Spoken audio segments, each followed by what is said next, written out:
They said she was just the forgotten stepdaughter, that she belonged in the shadows, while others rose on stolen light. But what if the janitor she was forced to marry wasn't just a janitor? And what if she wasn't just a victim? This isn't just a story about betrayal. It's about rising when the world tries to bury you, about reclaiming truth, one secret at a time. From boardroom lies to courtroom battles, this is the journey of a woman who refused to be silent, and the man whose quiet loyalty changed everything. Stay with us until the end, because what happens next will surprise you. They said she was invisible, not because she lacked presence, but because her light was dimmed by those who feared its brilliance. In the boardrooms of Zenith Innovations, where sleek suits and louder voices claimed attention, Elena Rodriguez was just a name on an outdated employee ID, a talented coder, a quiet mind, a forgotten daughter. In a city like San Francisco, where innovation buzzed louder than the streetcars, Elena moved like a shadow, her steps muted, her ideas stolen, her last name, Rodriguez, an inconvenient reminder of a marriage her stepmother wished to forget. Zenith Innovations wasn't just a company. It was her father's legacy. Javier Rodriguez, a visionary engineer, co-founded it with Margaret Thompson, now the iron-lipped CEO, and Elena's stepmother.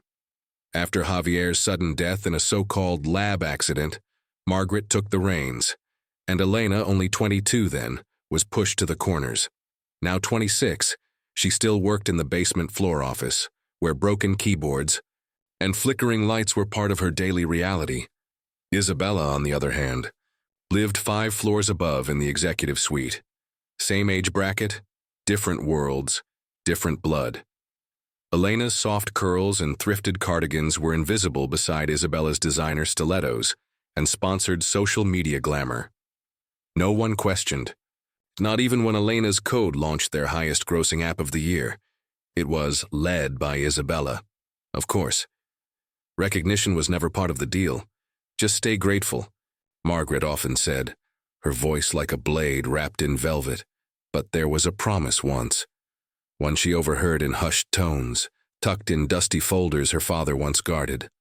A clause, a name, and an arrangement that was meant to protect her future. She hadn't understood it fully, until the day they asked her to marry the janitor. It happened quietly, like most betrayals do. The morning air had the usual tech campus chill. Elena was sipping black coffee in the server room, trying to debug a lag issue when HR called. Please report to the 6th floor conference room urgently. She arrived with a laptop tucked under her arm. Margaret was there. So was Isabella and Daniel Kim. He stood quietly near the window, hands folded behind his back, eyes scanning the skyline. To most, he was just the janitor, hired 6 months ago, said little, worked late. But there was something different about him. He read old books, fixed broken code like puzzles, and once, she caught him sketching an algorithm on a napkin. He noticed her curiosity. He smiled, but that was weeks ago. Now he was here, in a meeting about her future. You're being offered an opportunity, Margaret began. Her tone was too calm, like a predator purring. We've decided to honor an agreement your father once made, an old partnership arrangement. Elena frowned. What kind of arrangement? Margaret smiled politely. You marry Daniel, and in return, we secure family ownership over critical IP rights that your father tied to his personal trust. It's all legal, all very binding. Elena stared at them, first at Daniel, then back at Margaret. You want me to marry the janitor? To keep code ownership in the family? To secure your future? Isabella chimed in, her voice thick with sarcasm. And to give Daniel some stability. Daniel spoke then softly. I didn't ask for this. I came here for something else. No one acknowledged him. This wasn't about him or about Elena. This was about power and control. I won't do it, Elena said finally. Her voice trembled, but she stood tall. Margaret rose. You live in this house, eat from this company, Everything you are belongs to this family. It was a sentence meant to shame, but it burned something inside Elena instead. That night, she didn't sleep. She stayed in her childhood room, flipping through her father's old blueprints. Reading the notes, he scribbled beside the schematics. There was one she paused on. Trust doesn't live in titles. It lives in truth. By dawn, she had made a decision, not about the marriage, but about the lie they were trying to protect, the one that Daniel might already know. And if he did, she needed to find out why he was really here and why he was willing to stay silent, because no janitor sketches algorithms for fun, not unless he's hiding something. The first thing Elena noticed the next morning was that Daniel was already at work. It wasn't even 7 a.m. He was sweeping the stone tiles outside the west entrance of Zenith Innovations, wearing a plain gray hoodie, earbuds in, lost in thought. She paused at the glass doors. He didn't look up, but something about the rhythm of his movements felt too precise, not robotic, disciplined, engineered. She walked past without saying anything, but a thought stayed with her. What kind of man folds mop towels like origami? At lunch, Elena slipped into the cafeteria and spotted him in the corner, alone, eating rice with chopsticks, one hand flipping through a second-hand engineering journal. She approached quietly. Mind if I join? Daniel looked up, surprised. Then, he nodded. Sure. They ate in silence for a few minutes. Then she asked, "Why are you really here, Daniel?" He didn't flinch, but he didn't answer right away. Finally, he said, "I guess I'm just trying to fix something that broke." A long time ago, she leaned forward. What broke? He met her eyes. Me. The silence that followed wasn't awkward. It was heavy, not with tension but with weight, as if two strangers had dropped their masks at the same time. He explained vaguely that he once co-founded a startup in Seoul. Brilliant tech, real buzz. But internal betrayal tanked it. Investors fled, partners vanished, and somehow the company re-emerged a year later. Under a new name, a name she recognized, Zenovo Labs, a shell company Margaret had merged with before ascending to full control at Zenith. Elena's jaw clenched. She remembered that merger. Wait, she said slowly. Was your startup Solunet? Daniel blinked. You know it? My father admired your system architecture, she replied. He quoted it once in a seminar, called it the future of neural sync networks. Daniel gave a small, almost bitter smile. He said that? She nodded. I still have the footage. He looked down, quiet again. Then he whispered, I think your stepmother stole more than just control. I think she stole his partner too. Elena felt the walls closing in. Her father had never trusted Margaret fully, that much she knew. But if what Daniel was implying was true, then this marriage proposal wasn't just about protecting assets. It was about silencing someone who knew too much and tying him to the family through a contract. Elena stood abruptly. I need to see something. Daniel watched her go without, stopping her. That night she broke into the old storage room in the sub-basement. It smelled of rust and paper. She found a dusty file cabinet marked Pre-Merger Assets. Inside, blueprints, contracts, email printouts, and a letterhead from Solunet, signed by Daniel Kim, co-founder, chief architect. She stared at it for a long time, then pulled out her phone and took pictures of everything. Because now she wasn't just someone caught in a cruel corporate trap. She was holding the first thread of a story that someone had tried very hard to bury, and she wasn't going to stop pulling. The next morning, Elena walked into Zenith with a new purpose. She wasn't sure what the end would look like, but she knew this. Something had been stolen, and now she had enough to begin pulling at the loose threads. She emailed the scanned documents to herself using a secure, crypted account. Then she went to IT support, asked for a complete archive of the pre-merger email servers, said it was for a compliance audit. No one questioned it. They barely noticed her most days anyway. In the corner of the server room, She read for hours at emails between Margaret and a private equity firm, memos about offshoring patents, and most chilling, a message with one line from Margaret to the board. Rodriguez's death changed everything. We move ahead. She closed the screen and stared into the dark. It was bigger than she thought, and Daniel was part of it. That evening, she asked him to meet her by the campus fountain. The water sparkled under the LED lights. Daniel stood quietly, arms crossed. "Went digging," she began. "I found Solinet's original records." He didn't look surprised. "I knew some of it was still buried in Zenith's basement, but I didn't have access. You could have asked. You didn't trust me yet." She hesitated. "You still haven't told me why you took the janitor job," he sighed. "Because sometimes the only way to clean something is from the inside." She didn't respond. Just handed him her phone. "Read this." He scrolled. The emails, the merger details, the clauses hidden in annexes. Then the final line, "We move ahead." He blinked. His jaw tightened. "You think she—" "I don't know what happened in that lab," Elena said, "but she became CEO less than 48 hours after his death." They stood in silence for a long time. Then Daniel looked up. "If we go after her, we'll need more than just files. We'll need someone who remembers what this company was built on." Elena thought for a moment. "Then we start there." The next day, they visited a nursing home in Palo Alto. An old man named Bernard Chu, once Zenith's founding engineer, long retired, barely remembered by most of the current team. But Elena remembered. Her father used to call him the soul of the company. Bernard welcomed them with a confused smile. But when Elena mentioned Javier Rodriguez, his eyes lit up. He remembered everything, especially the last prototype they worked on before the merger, the one that never launched, the one with both Javier and Daniel's names on the patent. What happened to it? Elena asked. Bernard frowned. They shelved it, said it wasn't viable, but I knew better. Daniel leaned forward. "If we could find that patent, would you testify it was yours and Javier's original work?"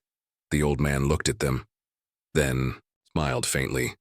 "For Javier, I'd walk into court with a cane and a flamethrower." They left with more than just hope. They left with a witness and the beginning of a case. Back at Zenith, Elena began compiling every file, every email.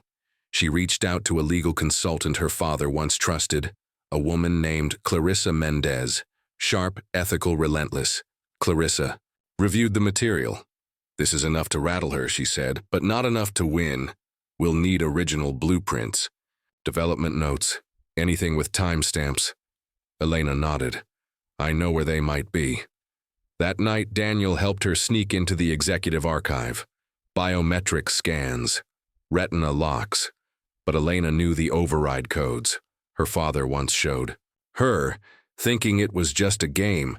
They found the files and something else, a video, one of Javier's last internal briefings. In it, he said, "This technology could redefine human-device relationships, but only in the right hands." He looked directly at the camera, almost as if he knew. They downloaded everything, backups on 3 drives, distributed in 3 locations. Clarissa prepared the preliminary injunction.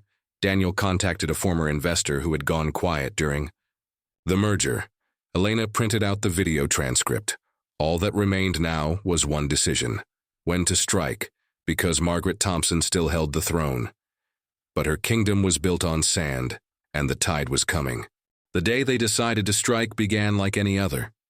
Quiet, but underneath the stillness was movement, a plan in motion. Daniel met Elena early, before sunrise. They sat in the back of a small cafe on Valencia Street. Old jazz played softly through the speakers. No one paid attention to them. That was good. They needed the cover. Daniel laid out a hand-drawn map. "This is our timeline," he said. "We release the documents through Clarissa. The media gets the memo first." Elena nodded. "And Bernard?" "He's ready. We'll record his deposition today. Full legal protocol." Elena tapped her fingers on her cup. You know she's going to hit back hard, right? Daniel's face didn't change. I'm counting on it. Later that afternoon, Bernard sat under studio lights. Clarissa's firm had arranged a controlled environment. Camera, legal observer. Not a single detail missed. The old engineer spoke clearly, slowly, but with certainty. He told of sleepless nights, designing the prototype, of working beside Javier and Daniel, and how the project disappeared overnight after the merger. They buried it, Bernard said, because it would have made the wrong people look too good. Clarissa smiled. We've got our testimony. Elena spent the night organizing the evidence into a secure cloud directory, multiple backups, encrypted. Then she opened a private group chat with 3 major tech journalists. She dropped a folder link, then typed, "Ready for the truth?" within. Minutes they were asking questions, requesting interviews, confirming details. By morning, the story was live. Headline: Inside Zenith, the hidden blueprint scandal and the forgotten founders. Margaret saw it before her second cup of coffee. Chaos erupted. Her phone wouldn't stop ringing. The board demanded an emergency meeting. Investors wanted statements, and Clarissa delivered the injunction, in person. Margaret read it with trembling fingers. You think you've won? She whispered. Clarissa smiled coolly. We're just getting started. Back at the basement office, Elena stared at her old desk. She didn't feel triumphant. She felt ready. Daniel joined her holding 2 coffees. Today's the day, he said. I don't know if I'm more nervous or furious. Good, Elena replied. That means we're alive. The boardroom was tense. Margaret entered in silence, surrounded by advisors. Elena stood near Clarissa, Daniel beside her. A screen displayed the evidence, blueprints, timestamps, emails, Bernard S. video, even Javier's briefing. No one said a word, until Elena stepped forward. My name is Elena Rodriguez. I am the biological daughter of Javier Rodriguez. And this company was built on stolen work, buried truths, and silenced voices. She paused. Not anymore. Daniel stepped up. I'm Daniel Kim, former co-founder of Solinet. My work was taken, my name erased. But I'm here now, not to beg, to rebuild. The board deliberated for hours. At the end, they voted. Margaret was removed. A new interim leadership was formed, and Elena was named acting CEO. Daniel reinstated as CTO. Clarissa stood last. There will be more legal cleanup, she warned. But the company is in better hands now. Outside, reporters swarmed, but Elena didn't stop. She walked straight to the lobby, Daniel beside her. She looked up at the company's emblem and smiled. This isn't revenge, she said quietly. This is restoration. Daniel nodded. And it's just the beginning. 3 days after Elena became acting CEO, the real battle began. Margaret wasn't done. She filed a countersuit, alleged coercion, fabrication, even emotional manipulation. The media spun. Headlines split in half. Some called it justice, others vengeance. In a pretty dress, but Elena didn't flinch. She'd inherited her father's mind and her mother's spine. Daniel stood beside her every day, every meeting, every backlash. Clarissa expanded the legal team. They needed to move faster because Margaret had influence, and power doesn't disappear quietly. One night, Elena found an envelope on her desk, no return name. Inside, pictures of her and Daniel, taken without their knowledge, private moments, late-night walks, hushed conversations, and a note. How much is truth worth when reputation's destroyed? She stared at the paper, then fed it through the shredder. Daniel walked in as the last strip fell. You okay? She nodded. They want fear. Then we give them something stronger, he said. Proof. Clarissa moved quickly. She filed an emergency motion to block Margaret's new media smear campaign, then subpoenaed financial records from the pre-merger years. What they found was explosive, shell accounts, misused funds, licensing deals that never reached the books. Clarissa stood before the court, voice sharp, hands steady. This isn't a countersuit, she said. "This is a distraction. The truth is Margaret Thompson committed corporate fraud, and now she's afraid of losing more than her title. She's afraid of prison." The courtroom was packed. Elena sat beside Daniel. She wasn't just a witness. She was the new face of Zenith, and she held herself like it. Margaret refused to speak. Her lawyer did all the talking, but every document Clarissa presented painted the same picture: greed, fear, and betrayal. Daniel's testimony was clear, precise, undeniable. "I built this technology," he said. "I saw it buried. I know who did it. And I'm no longer afraid." When Elena took the stand, the room hushed. "My father gave his life to this company," she said. "I gave it my silence for too long. But today I speak. Because the truth doesn't need permission. And the future deserves clarity." She looked directly at Margaret. "And dignity." After days of testimony and evidence review, the judge gave his verdict. Margaret Thompson is hereby held liable for corporate misconduct, obstruction of internal compliance, and deliberate falsification of company records. He paused. In addition to removal from all business operations, the court orders a restitution of $45 million to Zenith Innovations. Gasps filled the room. Margaret didn't move, didn't speak, only lowered her eyes. And in that moment, the empire she built on control began to crumble. Outside, the world watched. Social media erupted. Elena Rodriguez was trending. Justice for Javier. Zenith reclaimed news. Anchors called it one of the boldest corporate overhauls in Silicon Valley's history. But to Elena, it wasn't a headline. It was home restored. Daniel took her hand as they stepped outside. Cameras flashed. Questions flew. But all she said was, "We didn't just fight for a company. We fought for every voice that was ever silenced. And we won." The office was quiet, not because there was less work, but because something had changed. Peace had replaced paranoia. Elena stood by the window in her new office. It wasn't the corner office Margaret once ruled from.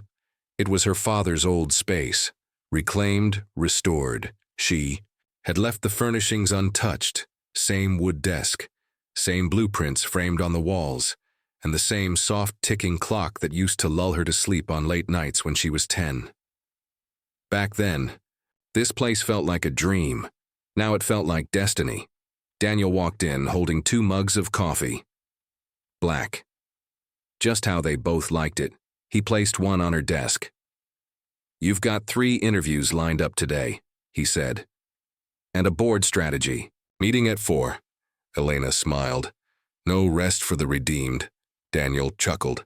"Not when you're rewriting the story." Outside, Zenith Innovations had begun to change. Departments once suffocated by top-down control were now empowered. Engineers who were never allowed in decision rooms now sat at the table. And for the first time in a decade, employees felt heard. Elena had launched 2 new initiatives. 1, a grant for underrepresented women in tech. 2, a mentorship pipeline for young developers from low-income backgrounds. It was her way of honoring her roots and her father's legacy. Daniel had returned to code, not as a subordinate, but as the visionary he was always meant to be. He led a new division, Project Solinet 2.0, a reimagining of the system they once tried to erase. But now, fully funded, and carrying both their names. One evening, as the sun dipped over the San Francisco skyline, Elena and Daniel sat on the rooftop garden, their secret escape. The city glowed beneath them. She took a deep breath. "Do you ever think about what could have happened if we hadn't pushed back?" Daniel sipped his tea. "All the time. And then I remember, every empire built on silence eventually falls." She nodded slowly. "Sometimes I still feel like I'm walking through someone else's story." Daniel looked at her. "This is your story now. And you didn't inherit it. You earned it." In the following months, the company saw record-breaking performance. Investors returned, clients renewed, but more importantly, culture changed. People stayed late, not out of fear, but purpose. They believed again, and Elena's name became synonymous with resilience. One afternoon, she visited a local university to speak. The auditorium was packed. She stood at the podium, calm and grounded. "I wasn't supposed to be here," she told the audience. "Not in this position, not in this power. But silence doesn't build futures. Speaking up does." And they listened. Because her voice wasn't just polished. It was real. It carried the weight of someone who had been broken and built herself back, stronger. Meanwhile, Margaret had vanished from headlines. Rumors of a quiet settlement in Europe, her legacy, reduced to footnotes in legal journals, and her empire remembered only as a cautionary tale. 1 year later, Elena and Daniel stood outside the newly renamed building. A metal sign gleamed in the morning sun. Rodriguez Kim Innovation Center. She touched the edge of the plaque, then turned to Daniel. "Ready for what's next?" He smiled. "With you? Always." They walked through the glass doors together. No shadows, no secrets, just sunlight, and the sound of something new beginning. Some stories end with a whisper. This one ends with a roar. Not because power was taken back, but because dignity was restored, because truth stood taller than greed. And love, quiet, unassuming love, found its voice. Elena and Daniel didn't just rebuild a company, they rebuilt a legacy, one rooted not in wealth but in wisdom, not in status, but in sacrifice. So if you ever feel overlooked, if you ever feel like your story doesn't matter, remember this one. Because the girl they tried to silence, she became the voice of a generation, and the janitor they tried to hide, he became the architect of a future no one saw coming. Thank you for watching, and if this story moved you, share it, because someone out there needs to know that their ending hasn't been written yet. It's just beginning.